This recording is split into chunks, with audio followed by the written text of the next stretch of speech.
Hello दोस्तों, नमस्कार। कैसे हैं आप सभी। आशा करते हैं आप लोग स्वस्थ होंगे और मस्त होंगे और आपकी तैयारी बेहतर ढंग से चल रही होगी यूपी पुलिस कांस्टेबल फिजिकल के लिए और आने वाले एग्जाम्स के लिए भी।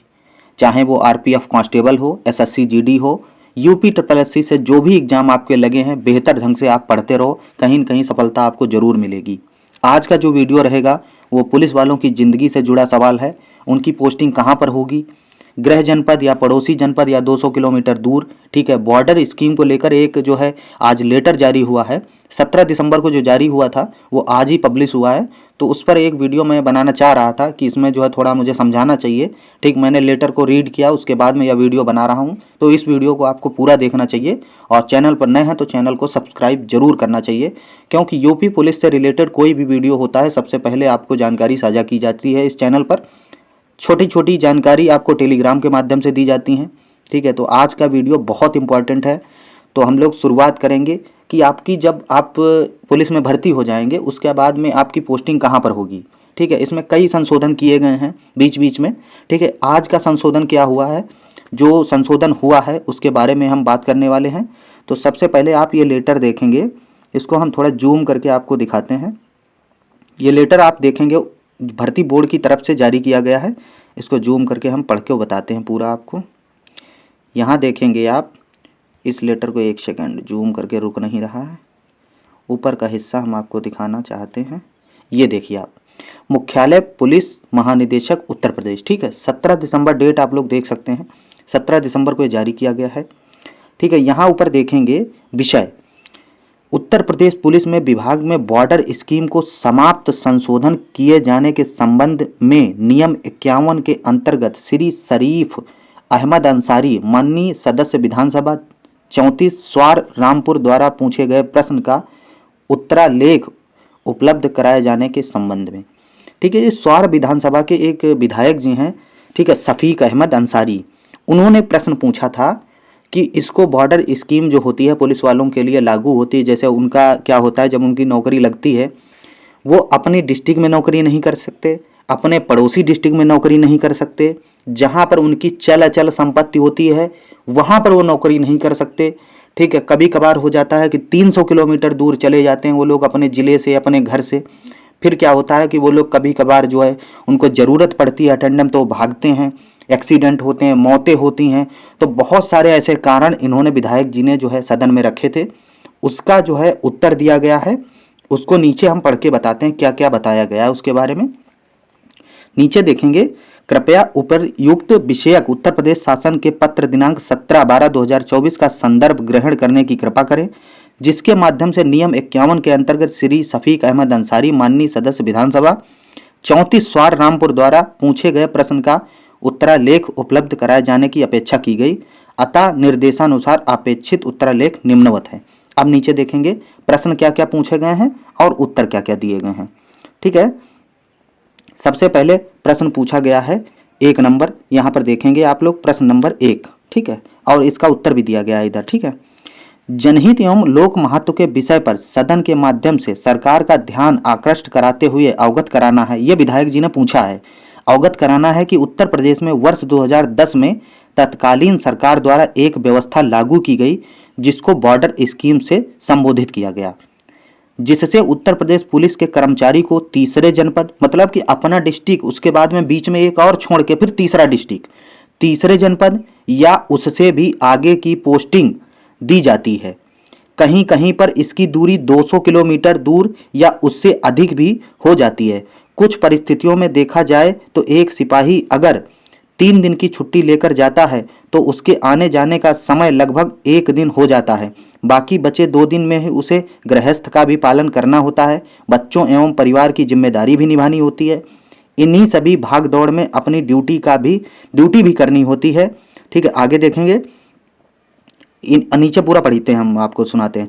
इन्हीं परिस्थितियों के दृष्टिगत रोड हादसों में कई पुलिसकर्मी अपनी जान गंवा देते हैं एवं कई पुलिसकर्मी दबाव और मानसिक तौर से परेशान होकर आत्महत्या भी कर लेते हैं, जिस कारण पुलिस विभाग में बॉर्डर स्कीम को समाप्त किया जाना या इसमें कुछ संशोधन करना जिससे पुलिसकर्मियों के हितों की रक्षा हो सके, कुछ सुगमता प्रदान किया जाना अति आवश्यक है। यह विधायक जी ने पूछा है। ठीक है, आगे दूसरा नीचे दिया गया है, अतः इस लोक महत्व के इस अविलंबनीय उत्तर प्रदेश पुलिस विभाग से बॉर्डर स्कीम को समाप्त संशोधन किए जाने हेतु शासन द्वारा आकृष्ट कराते हुए वक्तव्य की मांग करता हूं। ये पूछा है विधायक जी ने।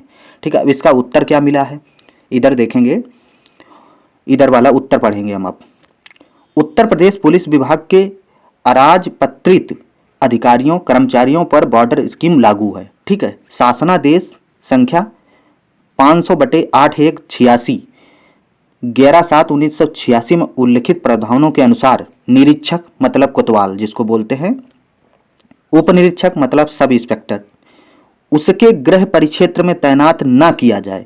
ये 1986 में जो है लागू किया गया था। मतलब जो है इनको तैनात ना किया जाए, ना ही किसी निरीक्षक अथवा उप निरीक्षक को ऐसे जिले में तैनात किया जाए जहां उसके गृह जनपद से सीमावर्ती हो। मतलब इन्होंने 1986 में ही लागू कर दिया था कि कोतवाल या सब इंस्पेक्टर कोई भी अपने गृह जनपद या पड़ोसी जनपद में जो है पोस्टिंग नहीं ले सकते। उसके अलावा नीचे दिया गया मुख्य आरक्षी मतलब हेड कांस्टेबल एवं आरक्षी को उसके गृह जनपदों या गृह जनपदों के सीमावर्ती जनपदों में तैनात ना किया जाए। ठीक है, ये तो हो गया 1986 का। फिर 2 नंबर देखेंगे। 2 नंबर तो थोड़ा संशोधन किया गया है इसमें, शासनादेश संख्या 797।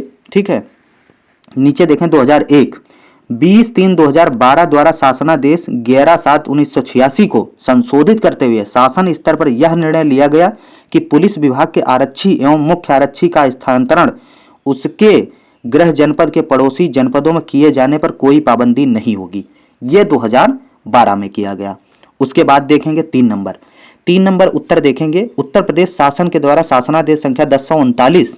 ठीक है, उसके बाद ये 2014 द्वारा निर्णय लिया गया कि हेड कांस्टेबल तथा कांस्टेबल को गृह जनपद में तथा गृह जनपद के सीमावर्ती जनपदों में तैनात किए जाने अथवा जिन जनपदों में उनकी अचल संपत्ति हो उनमें भी नियुक्त न किया जाए।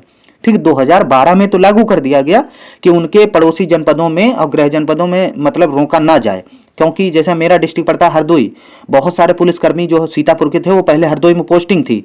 ये लागू हुआ था सन 2012 में, लेकिन सन 2014 में फिर संशोधित कर दिया गया।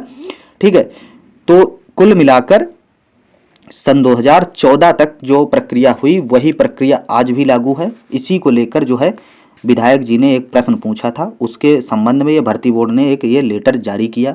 मेरी समझ से कि अगर अपना डिस्ट्रिक्ट नहीं लेकिन पड़ोसी डिस्ट्रिक्ट जरूर होना चाहिए, क्योंकि पड़ोसी डिस्ट्रिक्ट से कोई लेना देना नहीं होता है। ठीक है, काफ़ी दूरी हो जाती है, कितनी भी कम दूरी हो, मेरे समझ से 70 से 80 किलोमीटर कोई भी डिस्ट्रिक्ट हो जाता है। कभी कभार ऐसा होता है कि आप बॉर्डर पर ही रहते हो तो अलग बात है, वरना एक जिले से दूसरे जिले की दूरी लगभग 70 किलोमीटर हो ही जाती है। तो कम से कम अगर 2 जिले 300 किलोमीटर 400 किलोमीटर छोड़कर अगर पोस्टिंग पड़ोसी डिस्ट्रिक्ट में मिलने लगे तो ज़्यादा बेहतर होगा और कई घटनाएं होने से बच जाएंगी। वो लोग अपने परिवार के साथ भी रह सकते हैं, बहुत सारी समस्याएं उनकी जो है सुलझ जाएंगी। और जैसे 5-5 दिन की छुट्टियां लेनी पड़ती हैं, उनमें 1-2 दिन उनके ऐसे ही चले जाते हैं ट्रेवलिंग में। ठीक है, जैसे कोई गोरखपुर का है उसको दिल्ली जाना है तो 2 दिन तो उसके ऐसे ही चले जाएंगे बेचारा, 5 दिन की छुट्टी ले कम से कम, तब तो अपने परिवार के साथ रह सकता है। तो बहुत सारी समस्याएं होती हैं, यही बॉर्डर स्कीम है। इसका सामना आपको भी करना होगा आने वाले दिनों में जब भी आप भर्ती होंगे यूपी पुलिस में।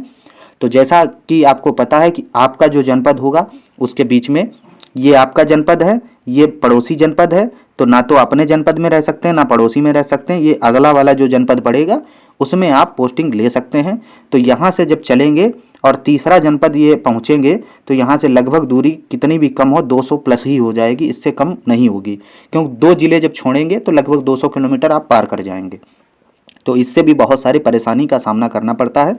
और मैं तो कहता हूं कि इन विधायक जी ने ये प्रश्न उठाया, अगर ऐसे मिलके 10, 20, 50 विधायक ऐसा प्रश्न उठाएं तो इसमें संशोधन हो सकता है और पड़ोसी जनपदों में भी पुलिस वालों को पोस्टिंग मिल सकती है।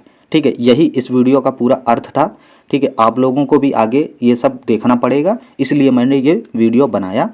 बाकी और भी कोई जानकारी आपको चाहिए एफिडेविट से लेकर, ठीक है, या किसी जो है पहले मैंने बताया था राजपत्रित अधिकारी से साइन करवाने हैं, वो तो भर्ती बोर्ड ने साफ कर दिया कि किसी से भी आपको डॉक्यूमेंट पर साइन नहीं करवाने हैं, सेल्फ अटेस्टेड ही चलेगा। अपने स्व प्रमाणित कर लीजिए, अपने साइन कर लीजिए, वही काम आ जाएगा। ठीक है, बाकी जैसे ही डीवी शुरू होगी 26 से मैं कुछ वीडियो बना दूंगा, जैसे बात करूंगा बच्चों से जो भी डीवी देखें, लड़कियां शुरुआत में हैं तो उनसे लड़कियों से संपर्क करके उनका भी एक वीडियो बना के मैं डाल दूंगा, क्या क्या वहाँ पर लगा है क्या क्या नहीं, क्योंकि शुरुआत में गर्ल्स की ही जो है डीवी होनी है। ठीक है, इतनी जल्दी लड़कों की शुरुआत नहीं है, सबसे पहले गर्ल्स की करवाई जा रही हैं, तो गर्ल्स से संपर्क करके एक वीडियो उपलब्ध करवा दिया जाएगा चैनल पर, तो वहाँ से आपको जानकारी मिल जाएगी। ठीक है, और कोई भी मन में सवाल चल रहा हो यूपी पुलिस 60,244 को लेकर, तो आप कमेंट बॉक्स में अपना जो है एक कमेंट कर देना, उसका रिप्लाई आपको ज़रूर मिलेगा। ठीक है, धन्यवाद। जय हिंद, जय भारत।